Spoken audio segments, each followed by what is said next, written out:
Guru menjadi salah satu pemeran utama dalam praktek pendidikan di masa yang penuh dengan ketidakpastian ini, masa pandemi. Isu-isu seperti akses teknologi, learning loss, kelas jarak jauh, komunikasi guru, sekolah, dan keluarga pun muncul lebih intens dalam pengajaran selama masa pandemi, menciptakan tantangan, kesempatan, dan harapan bagi para pengajar di sekolah untuk memfasilitasi proses pembelajaran di waktu pandemi dan masa setelahnya nanti. Di bulan pendidikan ini, para guru hadir di episode khusus Papan Tulis, membawa obrolan, membagi pengalaman dan perspektif mereka di sekolah tentang pengajaran dan pembelajaran saat pandemi. Berbagi narasi untuk para pendengar Papan Tulis. Nah, kan kalau pandemi ini, Dek, kalau di tempat Mbak Nafi kan masih daring tuh. Padahal udah pengen banget yang namanya tatap muka. Sempet nih kita punya konteks tatap muka, itu semangatnya luar biasa. Kita prepare di sekolah untuk tatap muka, tapi nggak taunya nggak jadi, gara-gara tempat kita masih zona merah. Kalau tempat itu gimana? Sama, kami juga ini termasuk masuk zona merah. Pokoknya udah bosen bener, apalagi itu kan ngajarnya kelas 10. Jadi kelas 10 itu banyak belum tahu siswanya gimana, terus belum tahu mereka sukanya apa, kemudian kehidupan di rumahnya gimana. Jadi hanya sedikit-sedikit. Tantangannya sama sebenarnya. Jadi harapannya itu memang pengen banget masuk sekolah, tapi ya masih belum bisa. Cuman kemarin ada kebijakan dari sekolah, kami bisa ketemu 2 minggu sekali, tapi hanya sekedar untuk cross check tugas dan kendala, tapi ketemunya ke wali kelasnya masing-masing. Itu Mbak, kalau di sini masih. Kalau di sana udah pernah ketemu siswanya Mbak? Terus kamu sendiri? Udah, kalau ketemu siswa sudah, tapi bukan pembelajaran, sama. Namanya itu cuma jemput tugas aja. Nah, sempet saya tatap muka, itu hanya dengan 3 orang siswa, karena mereka request, daerah mereka tuh terkendala sinyal. Akhirnya saya bilang sama mereka, silakan buat surat pernyataan, permintaan dari orang tua untuk tatap muka diketahui oleh kepala sekolah. Akhirnya kepala sekolah mengizinkan, ya udah saya lakonin. Jadi hanya mengajar 3 orang anak. Benar-benar saya siapkan waktu saya untuk mereka. Tapi kan efeknya apa? Efeknya waktu kita tersita. Kita harus punya waktu lebih untuk yang tatap muka, kan akhirnya double. Tapi itu kalau dari Mbak pribadi, dari Mbak pribadi tuh selama 1 tahun gitu kan, pandemi ini gitu kan, Mbak tuh akhirnya mikirnya gini, ini benar-benar nggak efektif gitu kan. Sistem daringnya kalau Mbak kan kita menyesuaikan dengan apa yang siswa punya gitu kan. Nah sementara kita kan kalau ikut pelatihan kan kita banyak tuh hal-hal baru yang kita dapat dan pengen kita uji cobakan gitu kan ke siswa, karena menarik. Tapi kadang nggak support. Contoh kayak penggunaan yang Office gitu kan, Office 365 itu kan bagus banget kan sebenarnya kan. Iya. Tapi sayang tidak didukung dengan fasilitas siswa, akhirnya udah nggak bisa kan kita terapinya. Sistemnya yang paling efektif apa coba? Paling lewat WA, lewat Telegram, lewat Zoom paling banter. Lewat Zoom juga kadang hambatannya apa? Sinyal. Hambatan siswa juga kuota. Banyak kan? Tapi pakai aplikasi utamanya pakai apa Mbak? Kalau Mbak pribadi deh, untuk sekarang saya tidak membuatkan aplikasi utama. Kalau dulu iya. Kalau dulu saya tuh sampai buat 2 tuh. Saya buat di Classroom 1 lagi saya pakai yang Seamolek. Karena saya melihat perbandingan dua platform itu kan. Nah, kemudian karena kendala di lapangan siswanya begini gitu kan, kemudian juga didukung oleh siswa sekarang ini kan bukan kayak zaman kita sekolah gitu ya. Anak-anak di sini kan boleh dikatakan tipe belajarnya tuh tidak seperti zaman kita yang memang benar-benar sungguh-sungguh yang luar biasa gitu ya. Mereka ini kan kalau dibilang generasi micin juga anak juga gitu kan. Tapi ya mayoritasnya kan begitu, mereka jarang untuk membuka buku. Akibat daring ini kan kalau kita kasih materi kan mereka apa coba? Mereka pelabuhannya kemana coba? Googling kan? Kemudian aplikasi, sehingga jawaban dapat, padahal kan bukan itu yang kita pengen. Nah jadi kalau Mbak pribadi untuk pelajaran matematika, saya lebih menekankan ke anak-anak tuh akhlak. Saya menekankan pada mereka bahwa apapun yang mereka peroleh, jawaban mau dapat sumber dari manapun saya tidak pernah larang selagi itu halal, saya bilang. Yang penting mereka harus ngerti jalannya dari mana. Nah itu yang agak susah sebenarnya. Nah jadi dalam pembelajaran daring ini, kalau saya lebih menekankan ke akhlak, kenapa? Karena kalau untuk jawaban soal itu mereka bisa peroleh dari sumber mana aja, baik dari googling maupun aplikasi matematika lainnya, tanpa mereka memahami sumbernya, maksudnya konsepnya, pemahaman konsep matematiknya. Itulah kenapa saya lebih ke akhlak, tapi pemahaman konsepnya juga pelan-pelan dapatnya gitu loh. Karena saya mikir kalau hati anak-anak itu tidak kita buka dulu, bahwa belajar itu bukan cuma dapat nilai, dapat hasil tanpa mereka tahu sumber dari mana, bagi saya tuh waste time gitu kan, buang-buang waktu aja. Itu kalau saya. Kalau itu gimana? Oke. Kalau saya kemarin semester 1 sebenarnya agak amburadul sebenarnya Mbak. Jadi yang sudah saya setting ternyata nggak sesuai. Jadi ketika masuk di semester 2, di awal semester 2, saya bikin kumpulan kayak LKS. Jadi materi kelas 10 semester 2 itu kan semuanya trigonometri. Jadi saya susun, saya buat per minggunya. Jadi minggu ini belajar perbandingan trigonometri untuk segitiga siku-siku. Minggu selanjutnya ini. Jadi saya setting sampai 10 pertemuan kalau nggak salah, sampai 10 pertemuan. Nah, kemudian kalau untuk anak-anaknya, waktu itu memang kami dari awal sudah ada grup kelas masing-masing. Kemudian kalau di kelas matematik saya bagi.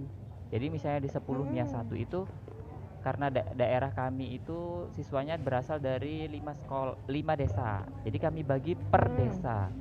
Nah, per desa itu kami bikin kelompok. Memang kami benar-benar bikin kelompok. Misalnya dari desa A2 ada 10 orang, kami bikin satu kelompok untuk ketuanya. Jadi mereka bisa gabung di situ. Memang kalau misalnya untuk fasilitas HP, semua anak itu satu kelas itu pasti ada yang nggak punya HP. Jadi ternyata sekolah punya fasilitas pinjemin tab ke sekolah dengan pinjemin tab ke anak, tapi dengan ketentuan gitu, dengan syarat dan ketentuan. Jadi alhamdulillah kalau masalah untuk HP-nya mereka punya semua. Tapi yang terkendala itu ya sinyal itu, karena kalau misalnya di sini kalau listriknya mati, sinyalnya langsung hilang. Jadi kalau saya pribadi, jadi ketika anak udah punya modul itu saya bagiin per ketua tadi. Jadi ketuanya yang bagiin ke masing-masing anak. Jadi saya yang motokopiin semuanya, saya harus bagi. Mereka harus punya satu-satu. Jadi sekarang mereka punya pegangan. Kemudian kalau masuk materi, misalnya besok masuk materi yang pertama, saya siapin materi pakai video. Jadi saya kirimkan video itu di YouTube, mereka harus tonton per kelompok. Dan tonton per kelompok itu mungkin satu orang yang download, jadi yang lainnya nontonnya bareng-bareng atau sendiri-sendiri, tapi mereka harus komen di komen di video itu di YouTube itu sebagai bukti, oh mereka sudah ngelihat ke video ini, sudah mengunjungin video ini. Jadi saya sistemnya seperti itu aja. Terus beberapa kali mungkin saya gunain Zoom. Kalau Google Classroom untuk materi dan tugas di Google Classroom semua. Nah, sesekali saya gunain Zoom. Jadi saya pengen tahu menanamkan ke mereka bahwa oh kita pernah pakai ini ya, kita pernah pakai ini gitu.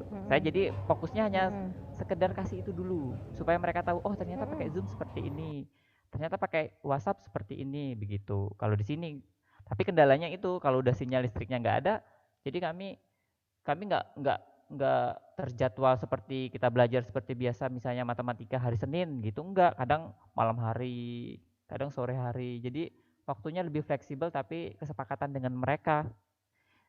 Dan terkadang itu yang jadi bikin banyak kendalanya ke kitanya, Mbak. Saya nekaninnya yang penting anak pernah belajar matematika pakai Zoom, anak belajar matematika ngeliatnya di YouTube buatan gurunya sendiri gitu. Iya. Jadi kalau di sini anak-anaknya sama aja sih, Mbak. Yang memang bener-bener antusias bener-bener, yang nggak antusias ya ada juga gitu. Iya, jadi kami apapun yang terjadi ya ngikutin keadaan. Jadi kalau misalnya sinyalnya nggak ada, sampai beberapa kali itu listrik mati sampai 4 hari, ya udah kami off semua. Tapi setidaknya selama 1 minggu itu ada sesuatu yang mereka dapat. Yes, betul. Berarti tuh sebenarnya untuk dari segi siswa sama ya kita ya. Siswa tuh ada yang antusias, ada yang enggak gitu ya, sama. Dan itu tantangan buat kita, sama tuh. Bang Nafi dulu deh sampai benar buat video sendiri di YouTube sendiri gitu kan. Sampai sama harus ada bukti screenshot, mereka harus kasih like, kemudian mereka juga harus komen gitu kan. Sampai itu saya ubah sistem karena saya mikir mungkin mereka bosen kali ya lihat video yang saya aja gitu kan.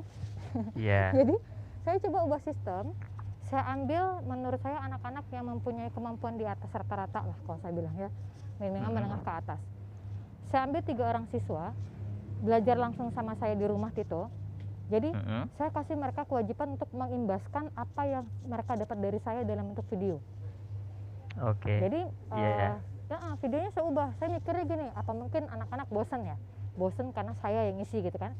Saya coba ubah strategi. Dan alhamdulillah jalan gitu loh. Saya tanya ke anak, gimana anak, apa yang kamu rasa? Enak Bu, lebih dapat ilmunya. Kenapa? Karena ilmu itu saat mereka harus bagikan ke orang lain, itu kan mereka harus menguasai materi dengan baik kan? Nah, karena video yang mereka buat itu tuh nggak langsung saya suruh kirim ke grup, itu harus divalidasi dulu sama saya. Kalau kata saya bagus, upload. Kalau kata saya nggak bagus, diulang gitu loh. Sampai kayak gitu. Ya usaha kita sebagai guru ya. Itu kejadian saya juga kemarin Mbak, yang itu kan gimana? Kalau waktu di aplikasi perbandingan trigono itu kan kita misalnya ngukur pohon, ngukur tiang gitu kan.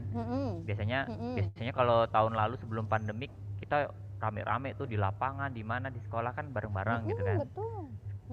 Sekarang nggak bisa. Jadi kemarin saya ambil juga maksudnya yang terbaik setiap kelas, karena ada 4 kelas.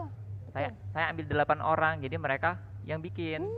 Mereka ngukur ngukur tugu di desa itu, kemudian ya mereka sendiri yang bikin sampai lengkap. Kemudian saya suruh kirim ke teman-temannya.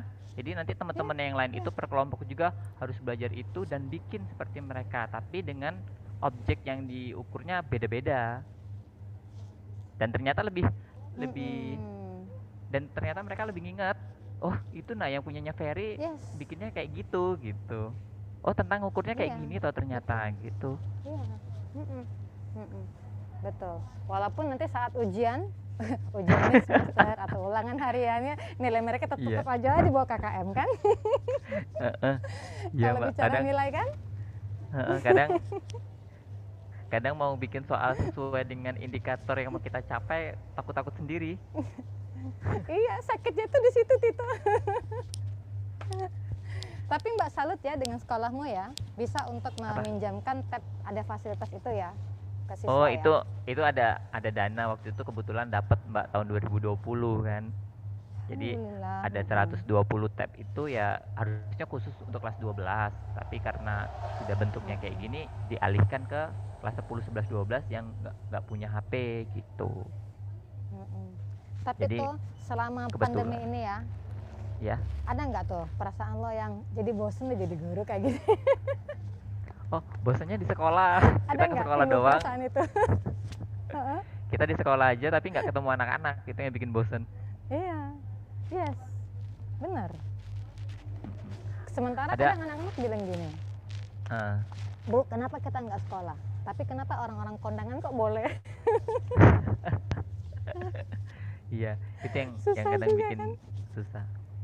Jadi mereka itu katanya kalau misalnya ketemu langsung sama ketemu di Zoom itu beda Pak katanya. Ya, betul. Jadi harapan lo apa tuh? Apa? Harapan lo apa? Ke depan. Iya. Harapan terbesarnya segera luring. Harapan terbesarnya. Tapi nanti proses luringnya mau bentuknya gimana kita ngikutin peraturan yang ada Mbak. Iya. Kalau Mbak Nafi lo ambil hikmah dari kejadian ini ya toh ya, karena sempat dulu ngobrol sama teman-teman. Sebenarnya kita guru ini satu kelas menangani lebih dari 30 siswa itu sebenarnya kebanyakan loh. Kenapa? Karena kita kan mengajar lebih dari satu kelas kan, minimal kita 6 kelas karena kita matematika 4 jam kan. Jadi saya bilang sama teman saya, memang sebenarnya bagusnya sekelas itu sekitar 20 siswa aja, nggak usah banyak-banyak gitu. Nah, jadi kadang saya mikirnya gini loh sama pemerintahnya, harapan saya biarin aja lah satu kelas tuh 20 siswa gitu loh, sekolah negeri gitu kan. Jadi Untuk sesuatu yang lainnya, biarkan kesempatan untuk sekolah-sekolah yang swasta. Kalau saya tuh sempat mikirnya ke sana loh tuh, karena saya pernah sharing sama teman saya di sekolah swasta yang benefit gitu ya.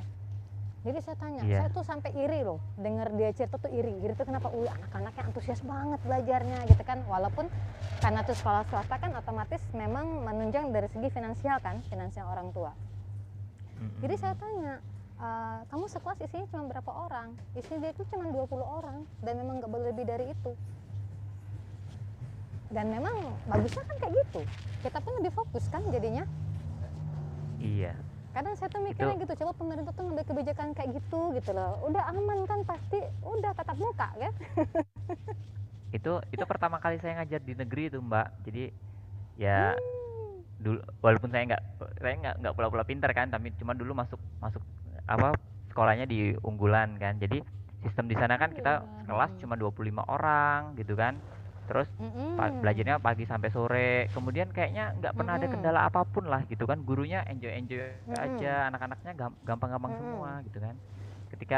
Ketika masuk ke sekolah yang negeri yang sesungguhnya yang kita tahu kondisinya seperti ini, plus ditambah pandemik, kayaknya makin wah kok kayak gini ya gitu.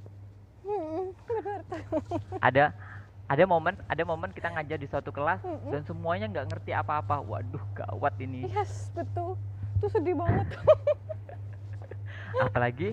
apalagi ketika kita bahas sebelum masuk, bahas materi prasyarat, kamu pernah nggak SMP belajar ini? Nggak pernah.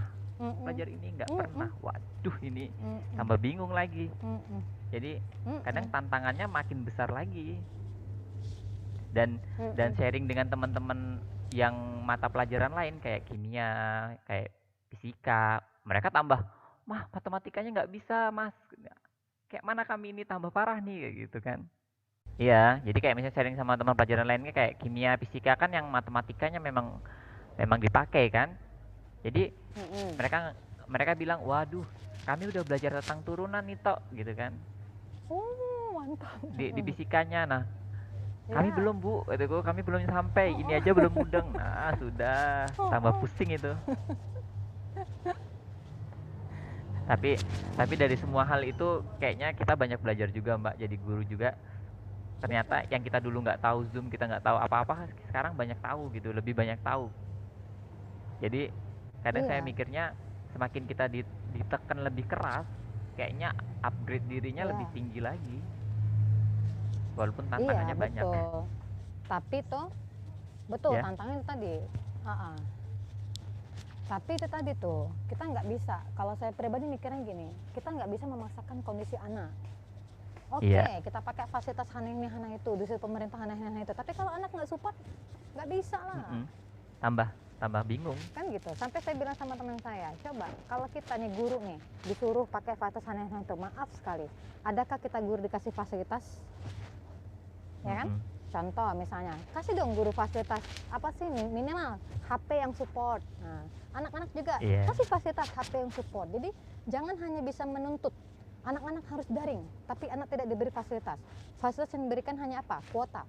Kuota itu pun maaf sekali, menurut saya juga tidak efektif. Maaf sekali, gitu kan?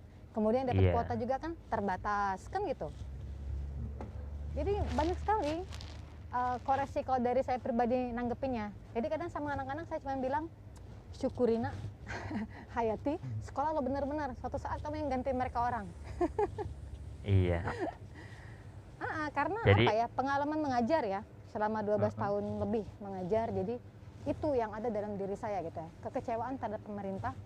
Tapi kekecewaan itu walau bagaimanapun tugas utama kita ya sebagai pendidik ke anak-anak yang mendidik, mempersiapkan mereka untuk menghadapi tantangan zaman. Seperti kayak kata kamu tadi, minimal anak-anak tahu, oh ada Zoom, oh ada Classroom, oh ada aplikasi lain. Jadi saya kalau anak-anak berontak, saya cuma bilang gini, saya sudah mendidik kalian sesuai dengan zamannya. Suatu saat kalau kalian keluar, lihat orang pakai hana itu, saya bilang ya, kalian jangan kayak orang apa ya, kayak orang baru keluar dari gunung lah. Nah itu Mbak udah ngajar 12 tahun kan, beda-beda era lah kan. Jadi kadang saya juga yang baru ngajar 2 tahun juga bingung. Kadang kayak misalnya apalagi kendalanya udah masuk ke orang tua kan, kok kayak gini, ribet gini gitu kan. Tantangannya makin besar. Betul, Jadi betul. saya pernah, Tapi setelah dibalik, pernah kenapa?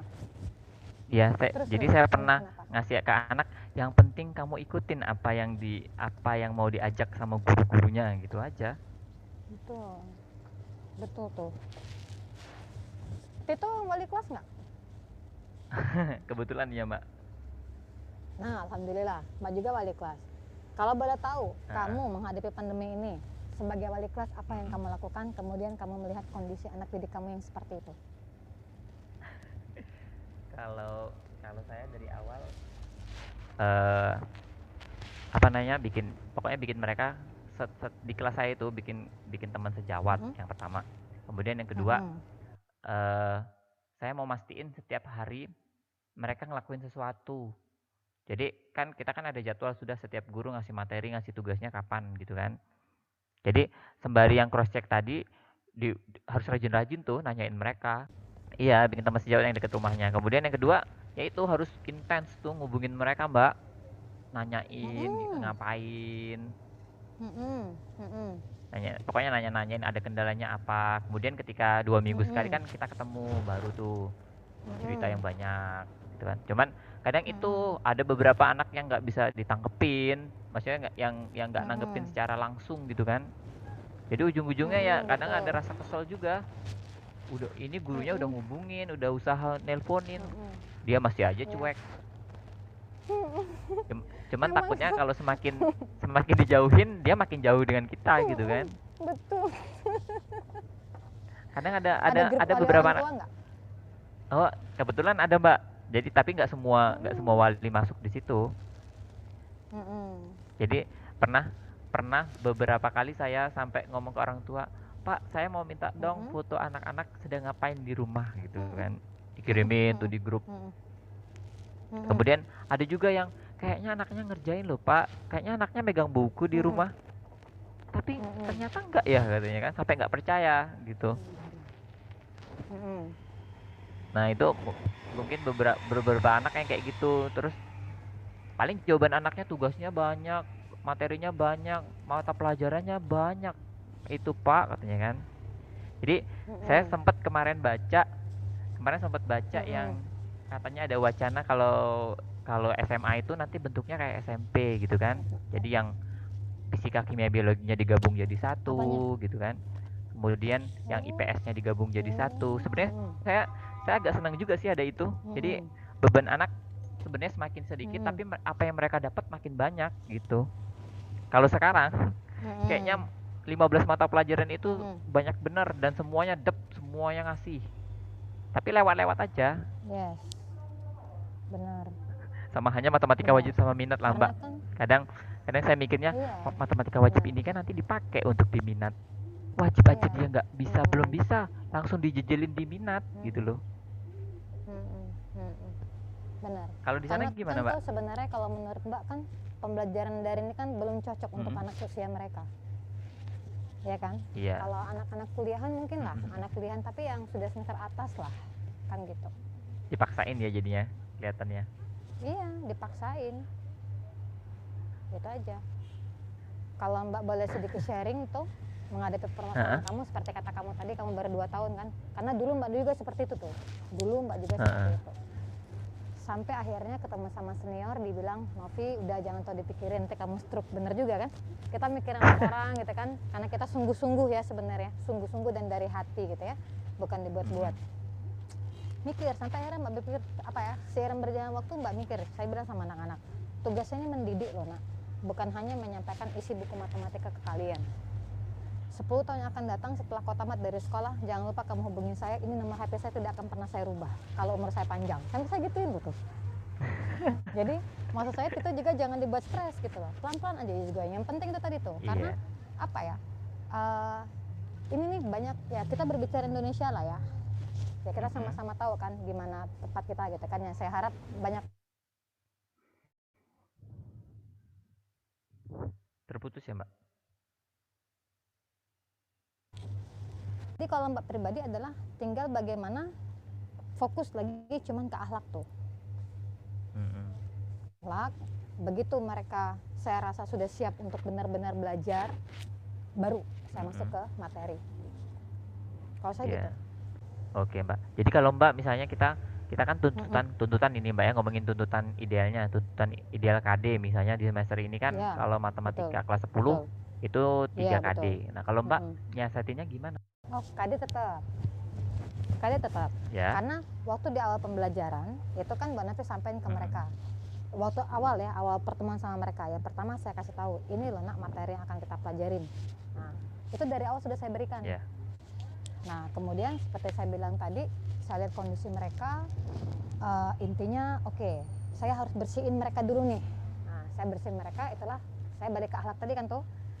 Nah, setelah saya lihat mereka ready, kira-kira bisa untuk masuk di pelajaran saya, itu kelihatan masuknya gampang tuh saya ngelihatnya. Minimal di pelajaran saya, kemarin tuh saya sampai terharu, ada siswa yang terkenal nakal lah di sekolah ya, nakalnya tuh udah tingkat berat. Tapi alhamdulillah dengan saya dia bisa. Alhamdulillah seperti itu. Termasuk yang daring. Yang daring ini juga alhamdulillah ada beberapa siswa misalnya dia bermasalah di pelajaran guru lain, alhamdulillah dengan saya tidak. Kenapa? Karena kalau saya kan saya kejar. Nah, begitu mereka sudah completely, kemudian saya ajak mereka berbicara, ya. Intinya kita ada kesepakatan dalam pembelajaran matematika dan mereka bisa mengikuti itu.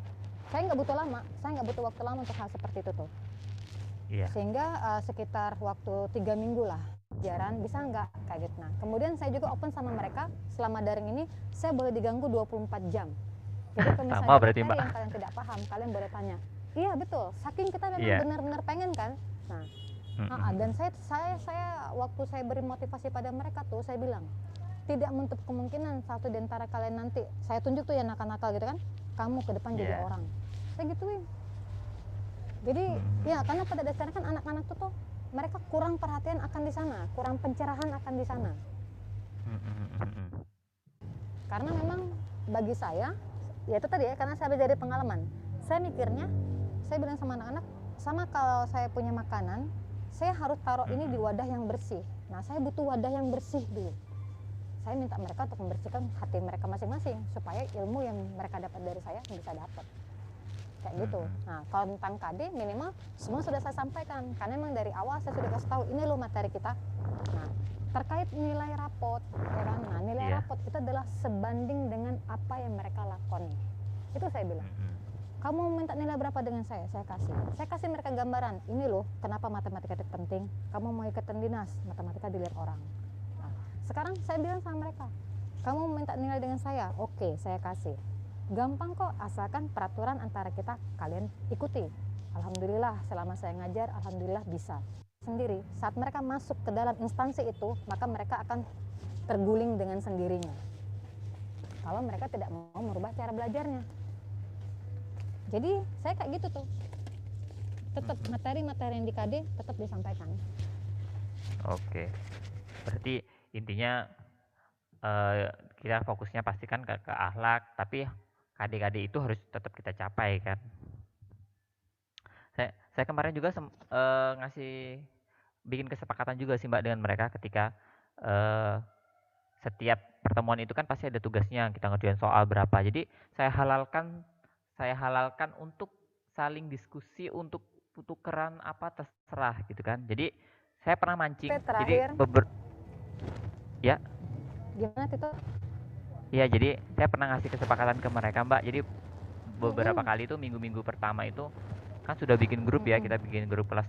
Kalau saya pancing tuh nggak ada yang muncul gitu kan. Ketika ada tugas mereka nggak pernah muncul. Jadi ketika ada tugas mereka ngerjain kayaknya punya grup sendiri deh gitu kan. Jadi saya bikin pancingan, siapa yang berani nanya di grup tentang materi ini gitu kan, saya kasih poin. Jadi saya setiap ada yang nanya saya kasih poin.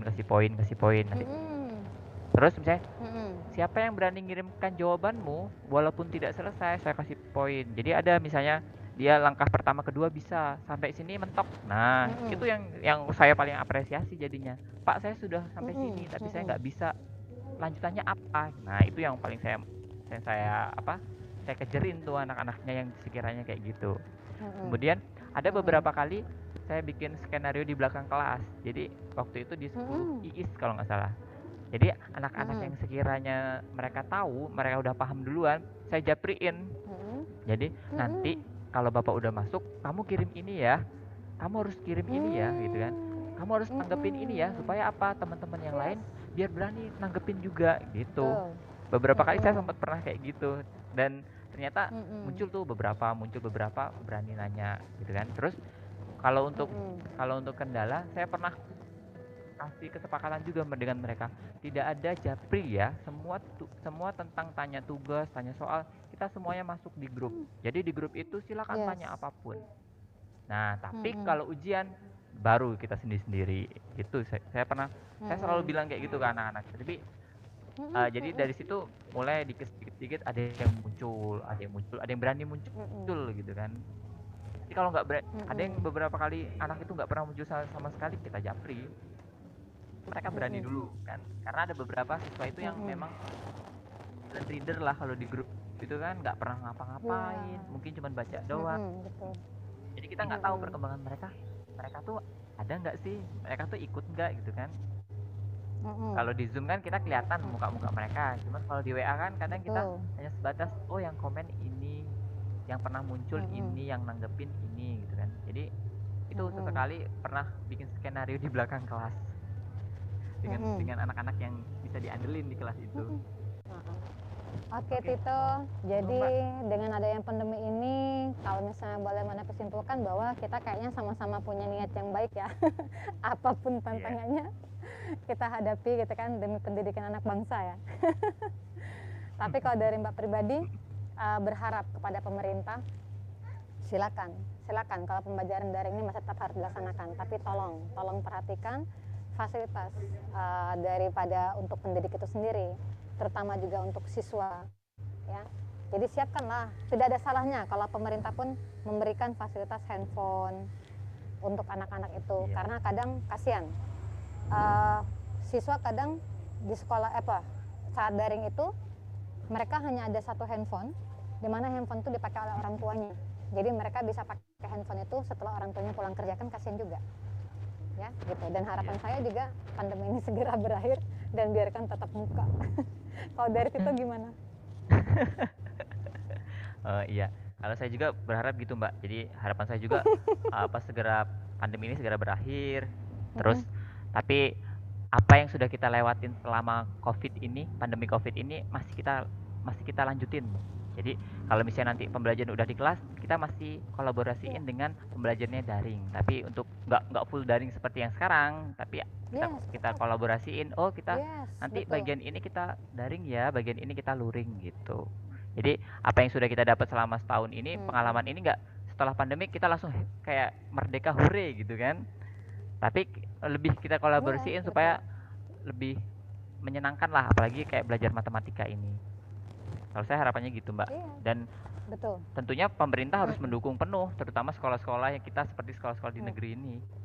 Oke, jadi menyambut Hari Pendidikan Nasional, harapan saya pada seluruh anak didik di Indonesia pada khususnya, tetaplah semangat, jangan jadikan pandemi ini sebagai alasan kalian untuk tidak bisa belajar dengan optimal. Karena pada dasarnya orang-orang yang hebat itu diciptakan dengan banyak tantangan, jadi harus bisa menghadapi tantangan di dalamnya. Pelaut yang hebat itu bukan karena dia bisa mengarungi lautan, tapi karena ombaknya itu yang bisa dia lewati. Kemudian buat para pendidik juga, tetaplah mendidik dengan ikhlas, karena biar nanti anak-anak itulah yang akan menjadi saksi kita saat kita di akhirat nanti. Itu aja, tetap jaya pendidikan di Indonesia, majulah Indonesia, amin. Silakan Tito. Saya mengucapkan selamat Hari Pendidikan Nasional kepada seluruh guru, pendidik, dan seluruh siswa-siswi Indonesia. Saya berpesan kepada seluruh siswa-siswi Indonesia, jangan merasa tidak apa-apa, tidak melakukan usaha apa-apa, terutama di masa pandemik seperti sekarang ini. Karena bagi saya, kalian-kalian itu terlalu muda kalau hanya meninabobokan otak dan hati kalian punya. Jadi maksimalkan apa yang potensi kalian punya ya, jangan sampai tumpul, nanti bahaya ya. Lakukan apapun yang kalian suka dan kembangkan apapun yang kalian suka.